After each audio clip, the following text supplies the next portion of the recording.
The Cone. H. G. Wells. The night was hot and overcast, the sky red, rimmed with the lingering sunset of midsummer. They sat at the open window, trying to fancy the air was fresher there. The trees and shrubs of the garden stood stiff and dark. Beyond in the roadway a gas lamp burnt, bright orange against the hazy blue of the evening. Farther were the three lights of the railway signal against the lowering sky. The man and woman spoke to one another in low tones. "He does not suspect," said the man, a little nervously. "Not he," she said peevishly, as though that too irritated her. "He thinks of nothing but the works and the prices of fuel. He has no imagination, no poetry. None of these men of iron have," he said sententiously. "They have no hearts." "He has not," she said. She turned her discontented face towards the window. The distant sound of a roaring and rushing drew nearer and grew in volume. The house quivered. One heard the metallic rattle of the tender. As the train passed, there was a glare of light above the cutting and a driving tumult of smoke. 1, 2, 3, 4, 5, 6, 7, 8 black oblongs, 8 trucks, passed across the dim grey of the embankment, and were suddenly extinguished one by one in the throat of the tunnel, which, with the last, seemed to swallow down train, smoke, and sound in one abrupt gulp. "This country was all fresh and beautiful once," he said, "and now, it is Gehenna. Down that way, nothing but pot banks and chimneys belching fire and dust into the face of heaven. ... But what does it matter? An end comes, an end to all this cruelty. Tomorrow." He spoke the last word in a whisper. "Tomorrow," she said, speaking in a whisper too, and still staring out of the window. "Dear," he said, putting his hand on hers. She turned with a start, and their eyes searched one another's. Hers softened to his gaze. "My dear one," she said, and then, "It seems so strange that you should have come into my life like this, to open." She paused. "To open?" he said. "All this wonderful world," she hesitated, and spoke still more softly, "this world of love to me." Then suddenly the door clicked and closed. They turned their heads, and he started violently back. In the shadow of the room stood a great shadowy figure, silent. They saw the face dimly in the half-light, with unexpressive dark patches under the penthouse brows. Every muscle in Rout's body suddenly became tense. When could the door have opened? What had he heard? Had he heard all? What had he seen? A tumult of questions. The newcomer's voice came at last, after a pause that seemed interminable. "Well," he said. "I was afraid I had missed you, Horrocks," said the man at the window, gripping the window ledge with his hand. His voice was unsteady. The clumsy figure of Horrocks came forward out of the shadow. He made no answer to Rout's remark. For a moment he stood above them. The woman's heart was cold within her. "I told Mr. Rout it was just possible you might come back," she said, in a voice that never quivered. Horrocks, still silent, sat down abruptly in the chair by her little work table. His big hands were clenched. One saw now the fire of his eyes under the shadow of his brows. He was trying to get his breath. His eyes went from the woman he had trusted to the friend he had trusted, and then back to the woman. By this time and for the moment all three half understood one another. Yet none dared say a word to ease the pent-up things that choked them. It was the husband's voice that broke the silence at last. "You wanted to see me?" he said to Rout. Rout started as he spoke. "I came to see you," he said, resolved to lie to the last. "Yes," said Horrocks. "You promised," said Rout, "to show me some fine effects of moonlight and smoke." "I promised to show you some fine effects of moonlight and smoke," repeated Horrocks in a colorless voice. "And I thought I might catch you tonight before you went down to the works," proceeded Rout, "and come with you." There was another pause. Did the man mean to take the thing coolly? Did he after all know? How long had he been in the room? Yet even at the moment when they heard the door, their attitudes. Horrocks glanced at the profile of the woman, shadowy pallid in the half-light. Then he glanced at Rout, and seemed to recover himself suddenly. "Of course," he said, "I promised to show you the works under their proper dramatic conditions. It's odd how I could have forgotten." "If I am troubling you," began Rout. Horrocks started again. A new light had suddenly come into the sultry gloom of his eyes. "Not in the least," he said. "Have you been telling Mr. Rout of all these contrasts of flame and shadow you think so splendid?" said the woman, turning now to her husband for the first time, her confidence creeping back again, her voice just one half note too high. "That dreadful theory of yours that machinery is beautiful, and everything else in the world ugly. I thought he would not spare you, Mr. Rout. It's his great theory, his one discovery in art." "I am slow to make discoveries," said Horrocks grimly, damping her suddenly. "But what I discover…" Quote. He stopped. "Well," she said. "Nothing," and suddenly he rose to his feet.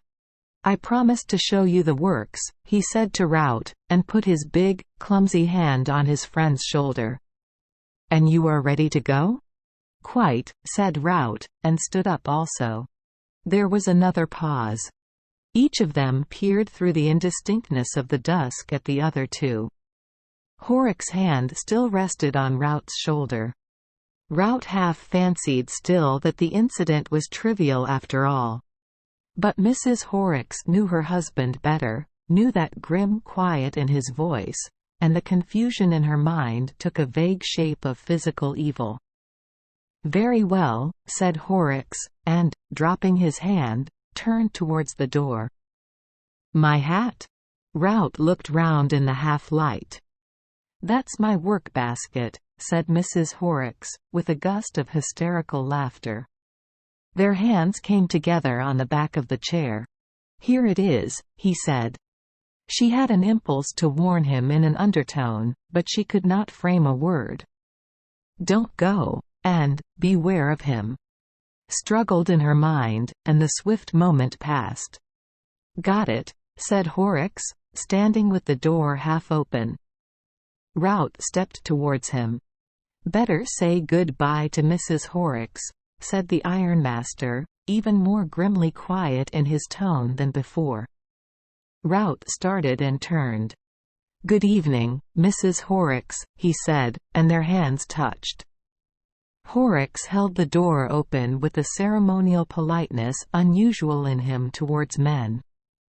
Rout went out, and then, after a wordless look at her, her husband followed. She stood motionless while Rout's light footfall and her husband's heavy tread, like bass and treble, passed down the passage together. The front door slammed heavily. She went to the window, moving slowly, and stood watching, leaning forward. The two men appeared for a moment at the gateway in the road, passed under the street lamp, and were hidden by the black masses of the shrubbery. The lamplight fell for a moment on their faces, showing only unmeaning pale patches, telling nothing of what she still feared, and doubted, and craved vainly to know. Then she sank down into a crouching attitude in the big armchair, her eyes wide open and staring out at the red lights from the furnaces that flickered in the sky. An hour after she was still there, her attitude scarcely changed. The oppressive stillness of the evening weighed heavily upon Rout. They went side by side down the road in silence, and in silence turned into the cinder made by way that presently opened out the prospect of the valley. A blue haze, half dust, half mist, touched the long valley with mystery. Beyond were Hanley and Etruria, grey and dark masses, outlined thinly by the rare golden dots of the street lamps, and here and there a gaslit window, or the yellow glare of some late working factory or crowded public house. Out of the masses, clear and slender against the evening sky, rose a multitude of tall chimneys, many of them reeking, a few smokeless during a season of play.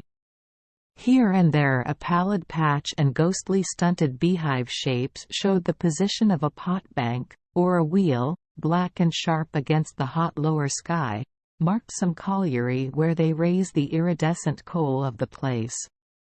Nearer at hand was the broad stretch of railway, and half-invisible trains shunted, a steady puffing and rumbling, with every run a ringing concussion and a rhythmic series of impacts, and a passage of intermittent puffs of white steam across the further view. And to the left, between the railway and the dark mass of the low hill beyond, dominating the whole view, colossal, inky black, and crowned with smoke and fitful flames, stood the great cylinders of the Jeddah Company blast furnaces, the central edifices of the big ironworks of which Horrocks was the manager. They stood heavy and threatening, full of an incessant turmoil of flames and seething molten iron, and about the feet of them rattled the rolling mills, and the steam hammer beat heavily and splashed the white iron sparks hither and thither. Even as they looked, a truckful of fuel was shot into one of the giants, and the red flames gleamed out, and a confusion of smoke and black dust came boiling upwards towards the sky. "Certainly you get some fine effects of color with your furnaces," said Rout, breaking a silence that had become apprehensive. Horrocks grunted. He stood with his hands in his pockets, frowning down at the dim steaming railway and the busy ironworks beyond, frowning as if he were thinking out some knotty problem. Rout glanced at him and away again. "At present your moonlight effect is hardly ripe," he continued, looking upward. "The moon is still smothered by the vestiges of daylight." Horrocks stared at him with the expression of a man who has suddenly awakened. "Vestiges of daylight? Of course, of course." He too looked up at the moon, pale still in the midsummer sky. "Come along," he said suddenly, and, gripping Rout's arm in his hand, made a move towards the path that dropped from them to the railway. Rout hung back. Their eyes met and saw 1,000 things in a moment that their eyes came near to say. Horrocks' hand tightened and then relaxed. He let go, and before Rout was aware of it, they were arm in arm, and walking, one unwillingly enough, down the path. "You see the fine effect of the railway signals towards Burslem," said Horrocks, suddenly breaking into loquacity, striding fast, and tightening the grip of his elbow the while. "Little green lights and red and white lights, all against the haze. You have an eye for effect, Rout. It's a fine effect. And look at those furnaces of mine, how they rise upon us as we come down the hill. That to the right is my pet, 70 feet of him. I packed him myself, and he's boiled away cheerfully with iron in his guts for 5 long years. I've a particular fancy for him. That line of red there, a lovely bit of warm orange you'd call it, Rout, that's the puddler's furnaces, and there, in the hot light, 3 black figures. Did you see the white splash of the steam hammer then? That's the rolling mills. Come along. Clang, clatter, how it goes rattling across the floor. Sheet tin, Rout, amazing stuff. Glass mirrors are not in it when that stuff comes from the mill. And, squelch, there goes the hammer again. Come along." He had to stop talking to catch at his breath. His arm twisted into Rout's with benumbing tightness. He had come striding down the black path towards the railway as though he was possessed. Rout had not spoken a word, had simply hung back against Horrocks' pull with all his strength. "I say," he said now, laughing nervously, but with an undernote of snarl in his voice. "Why on earth are you nipping my arm off, Horrocks, and dragging me along like this?" At length Horrocks released him. His manner changed again. "Nipping your arm off?" he said. "Sorry. But it's you taught me the trick of walking in that friendly way." "You haven't learnt the refinements of it yet then," said Rout, laughing artificially again. "By Jove! I'm black and blue." Horrocks offered no apology. They stood now near the bottom of the hill, close to the fence that bordered the railway. The ironworks had grown larger and spread out with their approach. They looked up to the blast furnaces now instead of down. The further view of Etruria and Hanley had dropped out of sight with their descent. Before them, by the stile rose a notice board, bearing still dimly visible, the words, "Beware of the trains," half hidden by splashes of coaly mud. "Fine effects," said Horrocks, waving his arm. "Here comes a train." The puffs of smoke, the orange glare, the round eye of light in front of it, the melodious rattle. "Fine effects. But these furnaces of mine used to be finer, before we shoved cones in their throats, and saved the gas." "How?" said Rout. "Cones? Cones, my man, cones. I'll show you one nearer. The flames used to flare out of the open throats, great, what is it? Pillars of cloud by day, red and black smoke, and pillars of fire by night. Now we run it off in pipes, and burn it to heat the blast, and the top is shut by a cone. You'll be interested in that cone. But every now and then," said Rout, "you get a burst of fire and smoke up there. The cone's not fixed, it's hung by a chain from a lever, and balanced by an equipoise. You shall see it nearer. Else, of course, there'd be no way of getting fuel into the thing. Every now and then the cone dips, and out comes the flare." "I see," said Rout. He looked over his shoulder. "The moon gets brighter," he said. "Come along," said Horrocks abruptly, gripping his shoulder again, and moving him suddenly towards the railway crossing. And then came one of those swift incidents, vivid, but so rapid that they leave one doubtful and reeling. Halfway across, Horrocks' hand suddenly clenched upon him like a vice, and swung him backward and through a half-turn, so that he looked up the line. And there a chain of lamp-lit carriage windows telescoped swiftly as it came towards them, and the red and yellow lights of an engine grew larger and larger, rushing down upon them. As he grasped what this meant, he turned his face to Horrocks, and pushed with all his strength against the arm that held him back between the rails. The struggle did not last a moment. Just as certain as it was that Horrocks held him there, so certain was it that he had been violently lugged out of danger. "Out of the way," said Horrocks, with a gasp, as the train came rattling by, and they stood panting by the gate into the ironworks.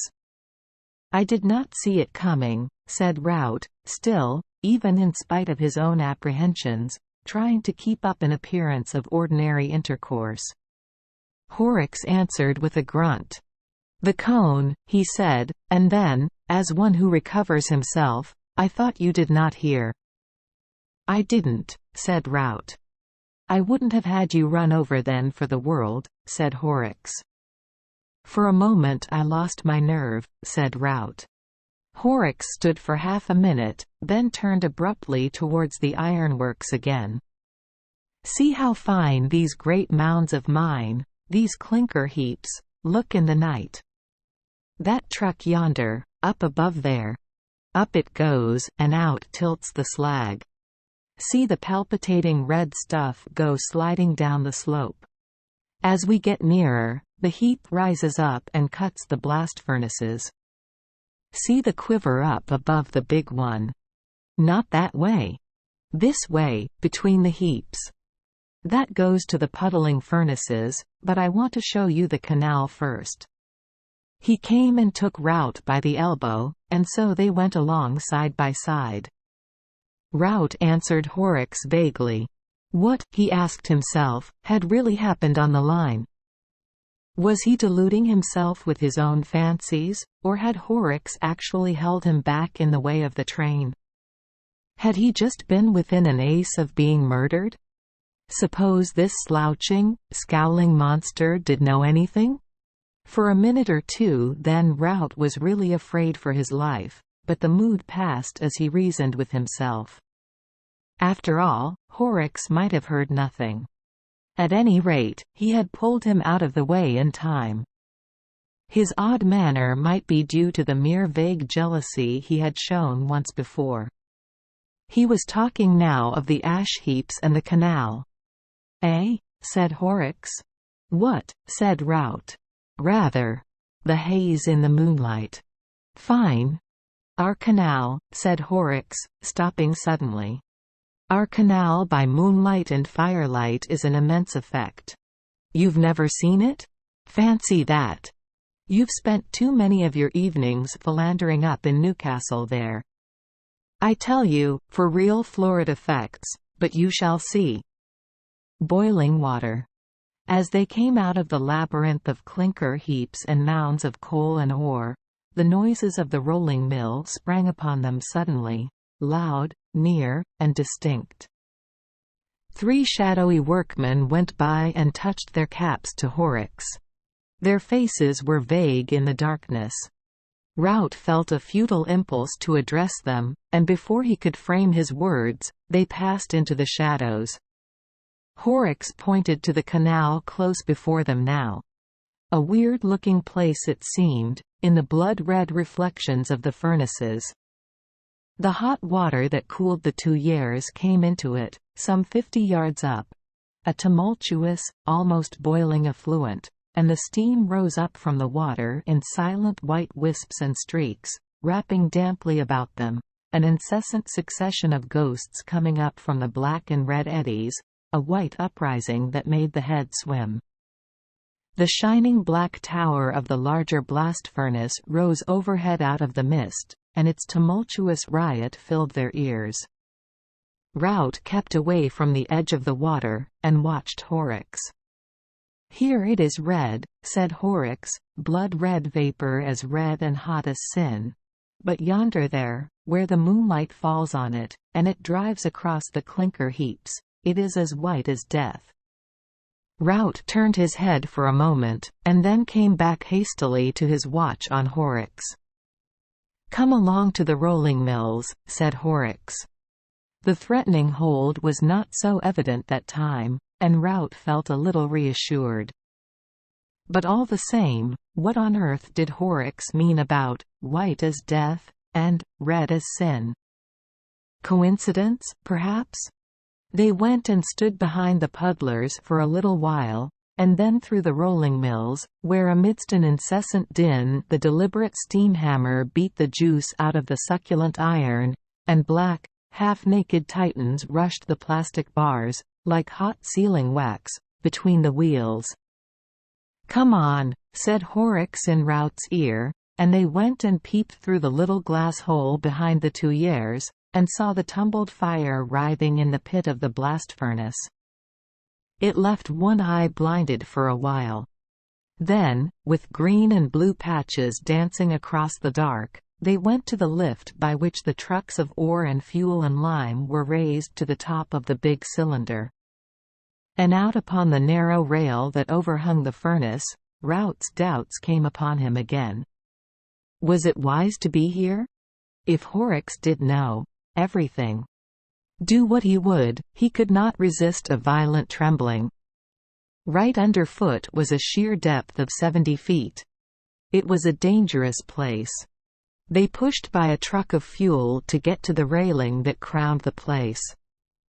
The reek of the furnace, a sulphurous vapor streaked with pungent bitterness, seemed to make the distant hillside of Hanley quiver. The moon was riding out now from among a drift of clouds, halfway up the sky above the undulating wooded outlines of Newcastle. The steaming canal ran away from below them under an indistinct bridge, and vanished into the dim haze of the flat fields towards Burslem. "That's the cone I've been telling you of," shouted Horrocks. "And, below that, 60 feet of fire and molten metal, with the air of the blast frothing through it like gas in soda water." Rout gripped the handrail tightly, and stared down at the cone. The heat was intense. The boiling of the iron and the tumult of the blast made a thunderous accompaniment to Horrocks' voice. But the thing had to be gone through now. Perhaps, after all. In the middle, bawled Horrocks, temperature near 1,000 degrees. If you were dropped into it. Flash into flame like a pinch of gunpowder in a candle. Put your hand out and feel the heat of his breath. Why, even up here I've seen the rainwater boiling off the trucks. And that cone there. It's a damned sight too hot for roasting cakes. The top side of it's 300 degrees. 300 degrees, said Rout. 300 centigrade, mind, said Horrocks. It will boil the blood out of you in no time. Eh, said Rout, and turned. Boil the blood out of you in. ... No, you don't. Let me go, screamed Rout. Let go my arm. With one hand he clutched at the handrail, then with both. For a moment the two men stood swaying. Then suddenly, with a violent jerk, Horrocks had twisted him from his hold. He clutched at Horrocks and missed. His foot went back into empty air. In midair he twisted himself, and then cheek and shoulder and knee struck the hot cone together. He clutched the chain by which the cone hung, and the thing sank an infinitesimal amount as he struck it. A circle of glowing red appeared about him, and a tongue of flame, released from the chaos within, flickered up towards him. An intense pain assailed him at the knees, and he could smell the singeing of his hands. He raised himself to his feet, and tried to climb up the chain, and then something struck his head. Black and shining with the moonlight, the throat of the furnace rose about him. Horrocks, he saw, stood above him by one of the trucks of fuel on the rail. The gesticulating figure was bright and white in the moonlight, and shouting, "Fizzle, you fool! Fizzle, you hunter of women! You hot-blooded hound! Boil! Boil! Boil!" Suddenly he caught up a handful of coal out of the truck, and flung it deliberately, lump after lump, at Rout. "Horrocks!" cried Rout. "Horrocks!" He clung crying to the chain, pulling himself up from the burning of the cone. Each missile Horrocks flung hit him. His clothes charred and glowed, and as he struggled the cone dropped, and a rush of hot suffocating gas whooped out and burned round him in a swift breath of flame. His human likeness departed from him. When the momentary red had passed, Horrocks saw a charred, blackened figure, its head streaked with blood, still clutching and fumbling with the chain, and writhing in agony. A cindery animal, an inhuman, monstrous creature that began a sobbing intermittent shriek.